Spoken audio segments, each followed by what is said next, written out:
राम राम शेतकरी मित्रांनो, दुखणं आल्यावर दवाखान्यात जाण्यापेक्षा म्हणजे दुखणं येण्याच्या अगोदरच गोळ्या, औषधं, सलाईन, इंजेक्शन घरी आणून ठेवणं.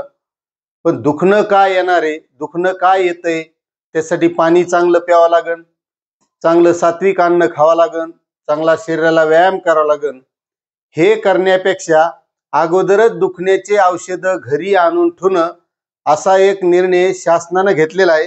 आणि तो असा आहे की शेतकरी आत्महत्यावर सरकारचा मोठा निर्णय, वारसांना मिळणार 20 कोटींची मदत. आता ही कोणत्या शेतकऱ्यांना, की जे शेतकरी आत्महत्या करतील अशा शेतकऱ्यांना, जे कर्जबाजारी शेतकरी आहेत अशा शेतकऱ्यांना ही मदत मिळणार आहे. आणि या संबंधीची एक बातमी वाचली, ती वाचल्यावर मी बी बेजारच झालो जरा. किंवा दुखणं यायच्या अगोदरच त्याच्या औषधं घरी आणून ठेवण्यासारखा हा प्रकार मला वाटला. शेतकरी आत्महत्या प्रकरणातील मृत शेतकऱ्यांच्या संबंधित वारसाला वेळीच मदत मिळावी यासाठी राज्य शासनाकडून 20 कोटींचा निधी सर्व विभागीय आयुक्तांना उपलब्ध करून दिला आहे. याबाबतचा शासन निर्णय नुकताच जारी करण्यात आला असल्याची माहिती मदत व पुनर्वसन मंत्री मकरंद जाधव यांनी दिली. मदत व पुनर्वसन मंत्री जाधव पाटील यांनी सांगितले, राज्यामध्ये नापिकी, कर्जबाजारीपणा व कर्ज परतफेडीचा तगादा या 3 कारणामुळे आत्महत्या केलेल्या शेतकऱ्यांच्या वारसाला मदत दिली जाते.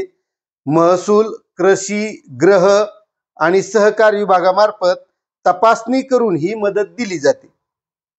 आत्महत्या केलेल्या शेतकऱ्याच्या वारसाला मदत करण्यासाठी विभागीय आयुक्त तथा नियंत्रक अधिकारी कोकण यांना 12 लाख, पुणे 1 कोटी 6 लाख, नाशिक 3 कोटी 39 लाख, छत्रपती संभाजीनगर 4 कोटी 92 लाख, अमरावती 6 कोटी 76 लाख आणि नागपूर विभागीय आयुक्त यांना 3 कोटी 65 लाखांचा निधी उपलब्ध करून दिला आहे.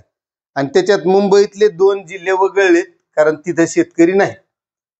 आता मित्रांनो, मला ही बातमी वाचल्यावर प्रश्न पडला की शेतकरी आत्महत्या करतील तेव्हा त्यांच्यासाठी मदत द्यायची म्हणून ती आधीच उपलब्ध करून ठेवायची. याच्यापेक्षा सरकारनं हा विचार का करू नये की या आत्महत्या करण्याची वेळ का यायली, नेमकं शेतकरी कशामुळे आत्महत्या करायलेत, याचे कारण काय आहेत. आपण त्याला आश्वासन दिलं होतं निवडणुकीच्या अगोदर की कर्जबाजारी कर्जमाफीचं, मात्र आपण ती कर्जमाफी केली नाही. मग नेमकं हे कारण आहे का? बरं, आपण काही या अगोदर आश्वासनं दिलेली आहेत, शेतकऱ्यांच्या शेतीमालाला भाव देऊ, तो भाव दिला नाही. बरं, हे कारण असू शकतं का? याचा सुद्धा विचार करणं गरजेचं आहे. मुलं बाळ मोठे झालेले आहेत, त्याच्या शिक्षणाला खर्च वाढतो, शेतीच्या जीवावर मोठे शिक्षण घेता येत नाही, बेरोजगारी वाढलेली आहे. मग हे कारण असू शकतं का? मग असा सरकार का विचार करत नाही की आपण जे शेतकऱ्यांना आश्वासन दिलेलं आहे, शेतकरी कर्जबाजारी होत चालले आहे, शेतकऱ्याच्या डोक्यावरलं कर्ज फिटत नाही, कारण त्याच्या शेतीच्या मालाला भाव नाही म्हणून तो कर्ज भरू शकत नाही. आणि इतर जे काही शेतीला लागणाऱ्या गोष्टी आहेत, मग त्यामध्ये मजुरी असेल, शेतीचं बी बियाणं असतील, खतं असतील, या सर्व गोष्टींचे भाव वाढलेले आहेत. पुन्हा प्रत्येक गोष्टीचे भाव वाढत आहेत. त्यामध्ये नुसते शेतीला लागणारे साधनच नाही, इतर कोणतेही किराणा माल असेल, कपडे असेल. आणि आता शेती कमी झालेली आहे, कमी शेती झाल्यामुळे उत्पन्न कमी होतंय आणि त्याच्यामध्ये त्या शेतकऱ्याला त्याचं कुटुंब धकवायचं असतंय, मुलाचं शिक्षण असतंय, मुलीचं एखाद्या वेळेस लग्न असतंय. अशा परिस्थितीमध्ये तो कर्जबाजारी झालेला शेतकरी, तो कर्जबाजारी का होतोय याचा विचार केला जात नाही. मात्र त्याच्या आत्महत्या केल्याच्या नंतर त्याला मदत देण्यासाठी मदत तयार ठेवली जाते. मग हा सर्वात मोठा प्रत्येक शेतकऱ्याला पडलेला प्रश्न आहे. आणि आजची शेतकऱ्याची, त्यातली त्यात बरेचसे शेतकऱ्यांचे पुन्हा प्रश्न प्रलंबित, शेतीचे प्रश्न प्रलंबित आहेत, त्यानंतर शेतरस्त्याचे प्रश्न प्रलंबित आहेत, बऱ्याच शेतकऱ्यांचे फेरफार कुठं अडचणीत आहेत. त्यासाठी मोठमोठाले निर्णय, शासन निर्णय निघतात, मात्र त्यावर शेतकरी कमेंट करतात की हे काही खरं नाही, नुसत्या घोषणा होतात, अधिकारी लक्ष देत नाहीत, अधिकारी सहकार्य करत नाहीत. भूमी अभिलेखचे असू किंवा तहसील कार्यालयातले अधिकारी असू, हे कोणतेही अधिकारी शेतकऱ्यावर लक्ष देत नाहीत, शेतकऱ्यांचे कामं लवकर होत नाहीत आणि मग अशा अडचणीमधून तो शेतकरी वैतागून आत्महत्या करणार नाही तर काय करणार. म्हणून शासनानं हा विचार केला पाहिजे की खरी गरज त्या शेतकऱ्याला काय आहे. फडणवीस साहेब, खरी गरज आहे शेतकऱ्यांना. तुम्ही कर्जमाफीचं जे आश्वासन दिलं होतं ती कर्जमाफी करणं गरजेचं आहे. तुम्ही आश्वासन दिलं नसतं तर कमीत कमी त्या शेतकऱ्यांना ते पैसे दुसरीकडे गुंतवण्याऐवजी किंवा खर्चण्याऐवजी ते सांभाळून ठेवले असते. ते पीक कर्ज भरलं असतं, पुन्हा पीक कर्ज घेतलं असतं. आता बँक सुद्धा उभी राहू देईन दारात, कारण ती म्हणती पहिलंच कर्ज भरलं नाही आणि त्यामध्ये तुम्ही सांगितलं की ते सिबिल स्कोअर जर तुमचा चांगला असेल नसेल तरी बँकांनी कर्ज द्यावा. पण कोणाला? ज्याच्याकडे कर्ज नाही त्याला किंवा ज्यानं भरलंय त्याला. मग ज्या शेतकऱ्याकडे पैसेच नाहीत भरायला त्यानं काय करायचं? त्यानं खत बी बियाणं कुठून आणायचं? कारण तुम्ही तर कर्जमाफी दिली नाही. तुम्ही जर म्हणले नसते कर्जमाफी देतो तर त्या शेतकऱ्यानं कमीत कमी तेवढं कर्ज भरण्याची किंवा त्याचं पुनर्गठन करण्याची तयारी स्वतः करून ठेवली असती, जवळ पैसे ठेवले असते आणि ते भरून पुन्हा कर्ज घेतलं असतं आणि त्या शेतकऱ्यानं त्याची शेती केली असती. मात्र जे काही तुमचे धोरण आहेत का, या धोरणामुळं शेतकऱ्यांच्या आत्महत्येची वेळ आलेली आहे. कारण तो कर्ज फेडू शकन, पोराबाळाचे लग्न, शिक्षण, 12 भानगडी त्याला सांभाळावं लागायल्यात आणि याच्यातून ह्या गोष्टी घडत आहेत. त्यामुळे याचा विचार कुठंतरी सरकारनं करणं गरजेचं आहे की शेतकऱ्यांचं नेमकं अडकायलंय कुठं, शेतकरी बेजार व्हायलाय कुठं, त्याच्या अडचणी काय आहेत, खरे कारण शोधण्याचं महत्वाचं काम हे सरकारचं आहे. या गोष्टी का कळत नाहीत सरकारला आणि सरकारनं त्या शेतकऱ्यांनी आत्महत्या करायच्या अगोदर त्यांना देण्याचा मदत निधी सुद्धा तयार करून ठेवलाय.